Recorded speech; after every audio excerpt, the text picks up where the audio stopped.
ഞാൻ എൻ്റെ പൾസ് ഒന്ന് നോക്കുകയായിരുന്നു.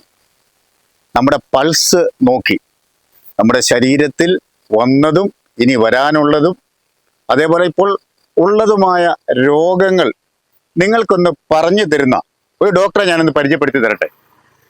അവിശ്വസനീയമാണ്, എന്നാൽ ലോക അത്ഭുതങ്ങളിൽ ഒന്നുപോലെ അത്രയ്ക്ക് ക്ലിയറായി കാര്യങ്ങൾ പറഞ്ഞു തന്ന് അതിന് ചികിത്സാ രീതികളുമൊക്കെ മനസ്സിലാക്കി തരുന്ന അതിവിദഗ്ധനായ ഒരു ഡോക്ടർ.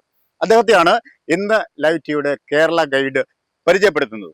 കോട്ടയം ജില്ലയിലെ കല്ലറ തൈപ്പറമ്പിൽ മർമ്മ ചികിത്സാ കുടുംബത്തിലെ ഇളമുറക്കാരനായ ഡോക്ടർ വിഷ്ണു മോഹൻ. ദൈവത്തിൻ്റെ സ്വന്തം കൈകൾ എന്നൊക്കെ പറയുന്ന പോലെയാണ്. ശരിക്കും അനുഭവങ്ങളുടെ സാക്ഷ്യമാണ്. ഞങ്ങൾ ശരിക്കും വെളുപ്പിനെ 4 മണിക്ക് ഇവിടെ എത്തുമ്പോൾ തന്നെ ഇവിടെ അനേകം ആളുകൾ അദ്ദേഹത്തെ കാത്തു നിൽക്കുകയാണ്.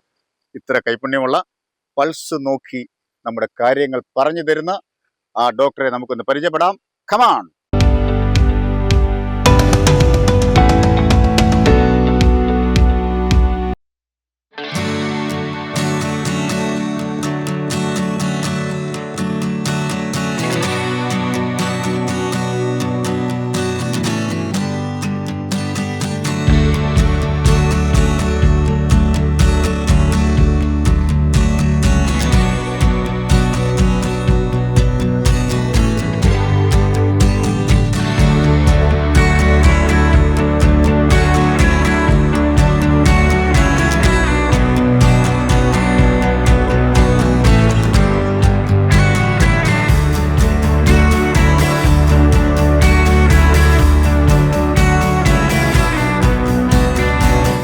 ഈ ദൈവത്തിൻ്റെ സ്വന്തം കൈകൾ എന്ന് ഞാൻ നേരത്തെ പറഞ്ഞില്ലേ, അതാണ് ഇത്. കല്ലറ തൈപ്പറമ്പിൽ മർമ്മ ചികിത്സാ കേന്ദ്രത്തിലെ ഇളമുറക്കാരൻ ഡോക്ടർ വിഷ്ണു മോഹൻ സാറാണ് എന്നോടൊപ്പം. സാർ നമസ്കാരമുണ്ട്. നമസ്കാരം.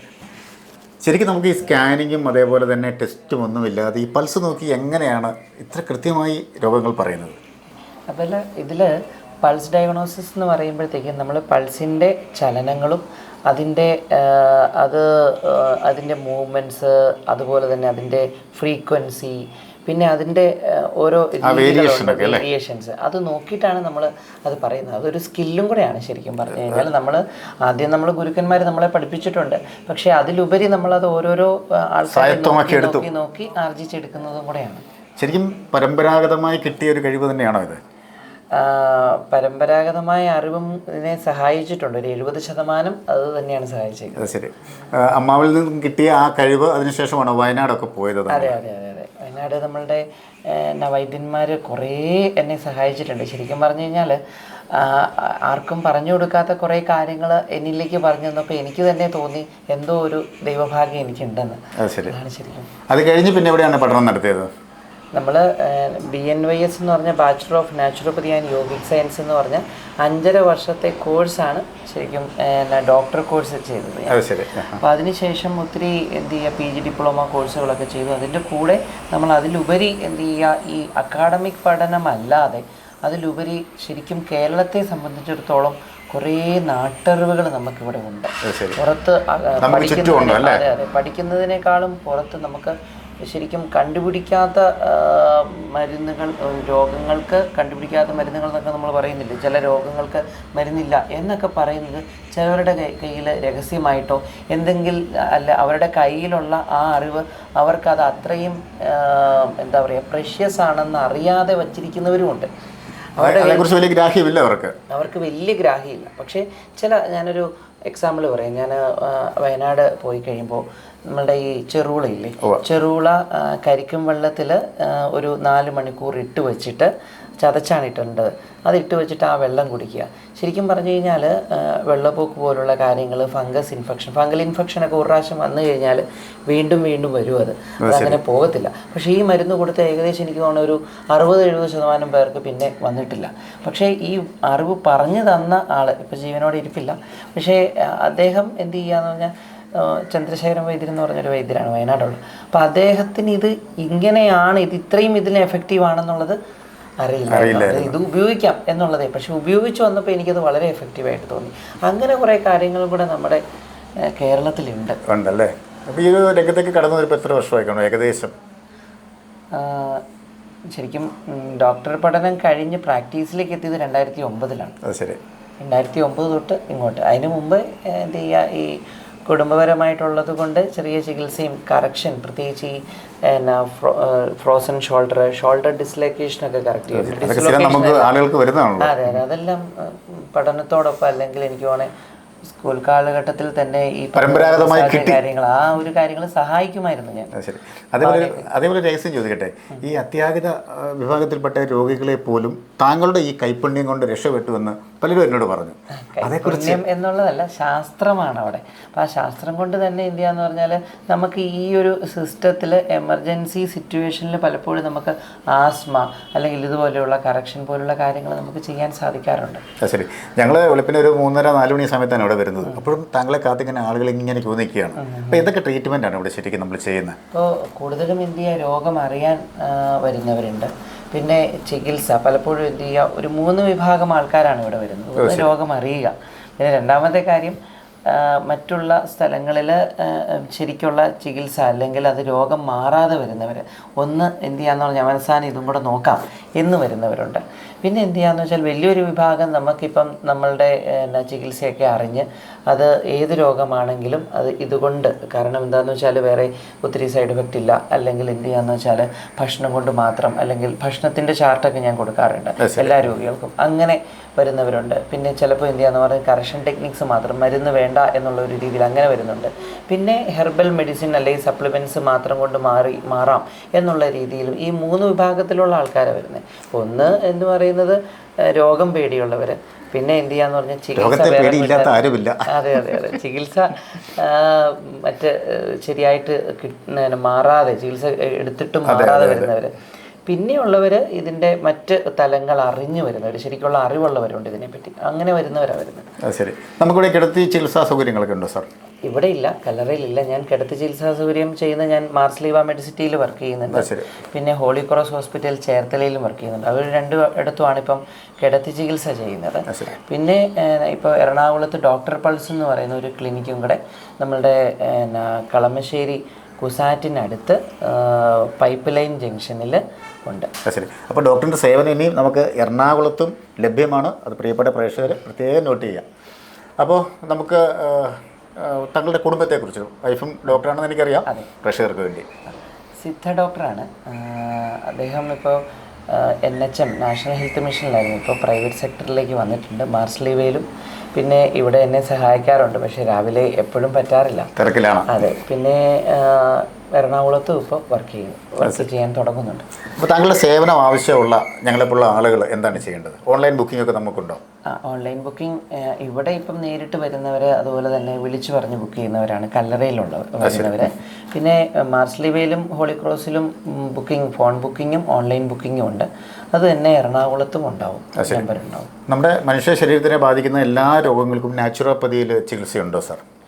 അതിൽ നമുക്ക് എപ്പോഴും പറയുന്ന, അല്ലെങ്കിൽ നമുക്ക് എല്ലാവരും പറയുന്ന ഒരു കാര്യം, എല്ലാ രോഗങ്ങൾക്കും എല്ലാ ചികിത്സയും എല്ലാ രീതിയിലും ചെയ്യാൻ പറ്റില്ല. ഇപ്പം നമുക്കൊരു രോഗം തന്നെ, ഇപ്പം നടുവിൻ്റെ പ്രശ്നം തന്നെ എടുത്തു നോക്കിക്കഴിഞ്ഞാൽ നട്ടെല്ല് തെന്നി ഞരമ്പിലേക്ക് കൊള്ളുന്നതുണ്ട്, നട്ടെല്ല് വെറുതെ തെന്നുന്നതുണ്ട്. ഇതൊന്നുമില്ലാതെ നമുക്ക് പേശികൾ സ്റ്റിഫായിട്ട് പേശികൾക്ക് എന്ത് ചെയ്യുക, ചലനമില്ലാത്ത അവസ്ഥയുണ്ട്. നട്ടെല്ലിന് വലിയ പ്രശ്നം ഉണ്ടാവില്ല. ഇനി നട്ടെല്ല് തെറ്റി സുഷുമ്നാനാഡിയിലേക്ക് കൊള്ളുന്ന അവസ്ഥകളുണ്ട്, സുഷുമ്നാനാഡി കീറുന്ന അവസ്ഥകളുണ്ട്, അല്ലെങ്കിൽ സുഷുമ്നാനാഡിക്ക് ടിയർ എന്ന് പറയും, ഇഞ്ചുറി വരുന്ന അവസ്ഥ. ഇല്ലെങ്കിൽ സുഷുമ്നാനാഡി ഈ കണ്ടിന്യൂസ് ആയിട്ട് നട്ടെല്ല് കൊണ്ട് സുഷുമ്നാനാഡിയുടെ തോല് പോയി മൈലോപ്പതി അഥവാ കംപ്രസീവ് വേദന ഉണ്ടാവും അല്ലേ? വേദനയല്ല, തളർച്ചയായിരിക്കും, ചിലപ്പോൾ ഉണ്ടാവത്തില്ല. പിന്നെ ഈ സുഷുമ്നാനാഡി ചുരുങ്ങുന്ന അവസ്ഥയുണ്ട്, സിറിൻസ് എന്നൊക്കെ പറയും. അല്ലെങ്കിൽ സുഷുമ്നാനാഡി ഇത് നീര് വയ്ക്കുന്ന അവസ്ഥകളൊക്കെ ഉണ്ട്. അപ്പം നടുവേദന എന്ന് പറഞ്ഞിട്ട് നമുക്കെല്ലാം ചികിത്സിക്കാൻ സാധിക്കില്ല. ഇതിന് ഒത്തിരി വേരിയേഷൻ, അതെ. ഇതിൻ്റെ ഓരോ രോഗത്തിൻ്റെ തീവ്രത അനുസരിച്ച് മാത്രമേ നമുക്ക് ചികിത്സ സാധ്യമാവുള്ളൂ. ഇതിൽ തന്നെ എന്ത് ചെയ്യുക, സുഷുമ്നാനാഡിക്ക് എന്തെങ്കിലും ഇഞ്ചുറി വന്നു കഴിഞ്ഞാൽ നമുക്ക് പലപ്പോഴും എന്ത് ചെയ്യുക, ചികിത്സ തന്നെ ചിലപ്പം സാധ്യമായെന്ന് വരും. ചികിത്സ ചെയ്താൽ ചിലപ്പം ഉള്ള കണ്ടീഷൻ വേഴ്സ് ആവാറുണ്ട്. പിന്നെ സർജിക്കൽ കണ്ടീഷൻസ്, സർജറി, ഇപ്പം നമുക്ക് പറ്റുന്ന കണ്ടീഷൻ അല്ലെങ്കിൽ പറ്റാത്ത കണ്ടീഷൻ അറിയുക എന്നുള്ളതാണ് ചികിത്സയുടെ ഇന്നത്തെ ഏറ്റവും വലിയ തിരിച്ചറിവ്. അപ്പോൾ എല്ലാം ചികിത്സിക്കുന്നതിലുപരി ഒരു സിസ്റ്റം ഏതൊക്കെ രോഗങ്ങൾക്ക് ഏതൊക്കെ രോഗികൾക്ക്, ഒരു രോഗം തന്നെ പല രോഗികൾക്ക് പല രീതിയിൽ വരും. അപ്പോൾ അത് അറിഞ്ഞ് ചികിത്സിക്കുക എന്നുള്ളതാണ്. എല്ലാ സിസ്റ്റത്തിലുള്ള എല്ലാ ഡോക്ടർമാരും മനുഷ്യൻ്റെ നന്മയ്ക്കോ ആരോഗ്യത്തിനോ തന്നെയാണ് ഇരിക്കുന്നത് ഒരു പരിധി വരെ. അപ്പോൾ എന്ത് ചെയ്യുക, ഓരോ സിസ്റ്റത്തിനും ഇപ്പോൾ അലോപ്പതി ഡോക്ടേഴ്സ് എനിക്ക് റെഫർ ചെയ്യാറുണ്ട്, ഞാൻ എന്ത് ചെയ്യാന്ന് പറഞ്ഞാൽ അങ്ങോട്ട് റെഫർ ചെയ്യാറുണ്ട്. അപ്പോൾ എന്ത് ചെയ്യുക, അത് അറിഞ്ഞ് ചെയ്യുക എന്നുള്ളത് ഇനിയൊരു ചികിത്സാ സംസ്കാരം അങ്ങനെ ഉരുത്തിരിയേണ്ടി വരുന്നത് വളരെ അത്യാവശ്യമാണ്. ഞാൻ നിൽക്കുന്ന മാർസ്ലീവയിലാണെങ്കിലും ഹോളിക്രോസിലാണെങ്കിലും അതുണ്ട് കേട്ടോ. ശരി. അതുപോലെ നമുക്ക് സ്ത്രീകൾക്ക് അവർക്ക് സംബന്ധമായ രോഗങ്ങൾക്കൊക്കെ ഇവിടെ നമ്മൾ ചികിത്സകൾ എന്തൊക്കെ കൂടുതലും ഇപ്പം ഇൻഫെർട്ടിലിറ്റി നല്ല രീതിയിൽ വരുന്നുണ്ട്. അപ്പം അത് ശരിക്കും പറഞ്ഞാൽ നമ്മൾ ഈ സ്പൈനൽ ഡിസോർഡർ അതുപോലെ തന്നെ ആർത്രൈറ്റീസ് അങ്ങനെയായിരുന്നു ചികിത്സിച്ചുകൊണ്ടിരുന്നത്. അപ്പോൾ ഈ പൾസൊക്കെ നോക്കി വരുമ്പോഴത്തേക്കും ആൾക്കാർ വന്ന് തുടങ്ങിയതാണ്. ഇപ്പോൾ ഏകദേശം 50-ന് മുകളിൽ ദമ്പതികളായി കുട്ടികളായതൊരു ദൈവഭാഗ്യം കൂടെയാണ്. അപ്പോൾ അത് പക്ഷേ ഇൻഫെർട്ടിലിറ്റി നമുക്ക് നമ്മുടെ ചികിത്സയിൽ എന്താ പ്രശ്നം എന്ന് വെച്ചാൽ ഓരോരുത്തർക്കും ഓരോ രീതിയിൽ തന്നെ ചികിത്സിക്കേണ്ടി വരും. ഇൻഫെർട്ടിലിറ്റി എന്ന് പറയുന്നത് ചിലപ്പം ടെൻഷൻ കൊണ്ടും ഉണ്ടാവാറുണ്ട്. എല്ലാവർക്കും ടെൻഷൻ ഇല്ലാത്ത ആരുമില്ല. അപ്പം നമുക്ക് അതിൻ്റെ കാരണം കണ്ടുപിടിച്ച് മാറ്റുമ്പോൾ അല്ലെങ്കിൽ ശരീരത്തിൻ്റെ മറ്റവസ്ഥകൾ ചിലപ്പോൾ ഇൻഫെർട്ടിലിറ്റിക്ക് ചികിത്സിക്കേണ്ടി വരാറില്ല. എൻ്റെ ഏറ്റവും വലിയൊരു ശ്രദ്ധിക്കപ്പെടേണ്ടതെന്ന് വെച്ചാൽ ഞാൻ ഈ 54 പേരാണ് ഇപ്പോൾ എനിക്ക് വന്നത്. അതിൽ പകുതിയിൽ കൂടുതൽ പേർക്ക് ഞാൻ ഇൻഫെർട്ടിലിറ്റിക്ക് അല്ല ചികിത്സിച്ചത്, ഞാൻ ചികിത്സിച്ചത് അവരുടെ മറ്റു രോഗങ്ങൾക്കാണ്. അപ്പോൾ ഓട്ടോമാറ്റിക്കായിട്ട് ഇത് മാറി. അപ്പോൾ ശരീരത്തിൻ്റെ വെൽനെസ് ആണല്ലോ വേണ്ടത്, ആരോഗ്യം എന്ന് പറയുന്നത്. അതെ. എന്നാലും നാച്ചുറോപ്പതിയെക്കുറിച്ച് വളരെ വിശദമായി പറഞ്ഞ താങ്കൾക്ക് പ്രത്യേക നന്ദി പറയുകയാണ്.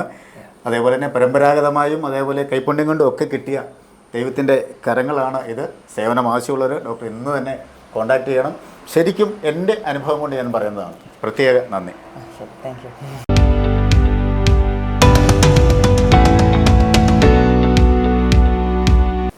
നമ്മൾ ശരിക്കും ഒരു ഡോക്ടറെ കാണാൻ വേണ്ടി ചെന്നാൽ അസുഖങ്ങൾ നമ്മൾ അങ്ങോട്ട് പറയുകയാണ്. എന്നാൽ ഡോക്ടർ വിഷ്ണു മോഹനും അദ്ദേഹത്തിന്റെ വൈഫ് ഡോക്ടർ കൃഷ്ണപ്രിയയും അസുഖങ്ങളൊക്കെ ഇങ്ങോട്ടാണ് പറയുന്നത്. ഞാൻ ശരിക്കും എക്സൈറ്റഡ് ആണ്. കാര്യം എനിക്ക് ഒരുപാട് പ്രശ്നങ്ങളൊക്കെ ഉണ്ട്. അതെല്ലാം ഡോക്ടർ വളരെ കൃത്യമായിട്ട് പറഞ്ഞു. വെറും ഒരു പരസ്യവാചകം അല്ല ഇത്. അപ്പൊ എന്തായാലും അദ്ദേഹത്തിന്റെ വൈഫ് കൃഷ്ണപ്രിയ ഡോക്ടറാണ് നമ്മളോടൊപ്പം ഉള്ളത്. മാഡം നമസ്കാരം. സ്ത്രീകൾക്ക് ഒരുപാട് അസുഖങ്ങളൊക്കെ ഉള്ള ഒരു കാലഘട്ടമാണ്. അപ്പൊ അതിന് ശാശ്വതമായ ചികിത്സകൾ നാച്ചുറോപ്പതിയിലുണ്ടോ? എന്തൊക്കെയാണ് അതേക്കുറിച്ച് പറയാനുള്ളത്? ഞാൻ സിദ്ധ മെഡിസിൻ ആണ് പഠിച്ചത്. ശാന്തിഗിരി സിദ്ധ മെഡിക്കൽ കോളേജിൽ BSMS എന്ന് പറയുന്ന bachelor of Siddha medicine and surgery എന്ന് പറയുന്ന ഒരു സയൻസ് പഠിച്ചാണ് ഞാൻ ഇറങ്ങിയത്. ഡോക്ടറിന്റെ കൂടെ കൂടിയിട്ടാണ് പൾസ് ഡയഗ്നോസിസും പഠിച്ചത്. ഇപ്പൊ ഞാനും പൾസ് നോക്കി പറയുന്നുണ്ട്. അപ്പം നമുക്ക് ഇപ്പൊ അറിയാം, നമ്മളുടെ ഈ കാലഘട്ടത്തിൽ സ്ത്രീകൾക്ക് ഒരുപാട് രോഗങ്ങളുണ്ട്. ഇപ്പം നമ്മളുടെ എന്താ പറയാ, ഒരുപാട് പ്രശ്നങ്ങൾ. PCOD എന്ന് പറയുന്നത് പണ്ട് വളരെയധികം റയർ ആയിട്ടുള്ള ഒരു കാര്യമായിരുന്നു.